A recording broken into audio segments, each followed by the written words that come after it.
এক সময় এক রাজা ভেড়াদের কাছে ঘোষণা করল, তোমরা যদি আমাকে এই যুদ্ধের মধ্যে জয়ী করে দাও তাহলে আমি সকল ভেড়াকে একটা করে উলের কম্বল দেব। তখন সকল ভেড়াগুলো খুশি হয়ে গেল। তারা ভাবতে লাগলো, যাক, এবার ঠান্ডাটা আমাদের কষ্টে কাটবে না, কারণ রাজামশাই আমাদের প্রতিশ্রুতি দিয়েছেন যে একটা করে আমাদেরকে কি দিবে, কম্বল দিবে।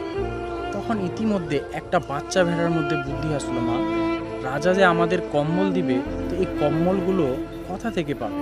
এতগুলো কম্বল যে তৈরি করবে, তো এতগুলো উল কোথায় পাবে?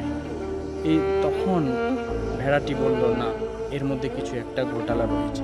তখন ভেড়ার বাচ্চাটি বলল যে এই যে আমাদের গায়ের যে লোম রয়েছে, এই আমাদের গায়ের লোমগুলো ছিঁড়ে নিয়ে এইগুলো দিয়ে আমাদের কম্বল দিবে আমাদেরকে। তখন সকল ভেড়াদের মাথার মধ্যে একটা বুদ্ধি হলো। তখন তারা ভাবতে পারলো যে যাক, যা দিবে আমাদের থেকেই দিবে, তো আমাদের তো যতগুলো ভেড়ার গায়ে লোম রয়েছে সবগুলো লোম তো আমরা হারিয়ে ফেলবো।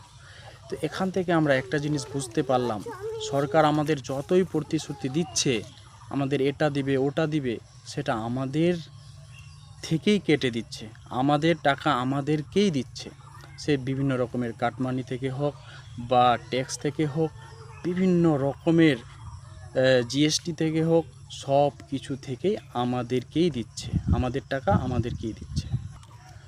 সরকারকে যদি কিছু আমাদেরকে দিতেই হয় তাহলে জিএসটি মুকুব করো, নিত্য প্রয়োজনীয় দ্রব্যমূল্য বৃদ্ধিটা কমাক,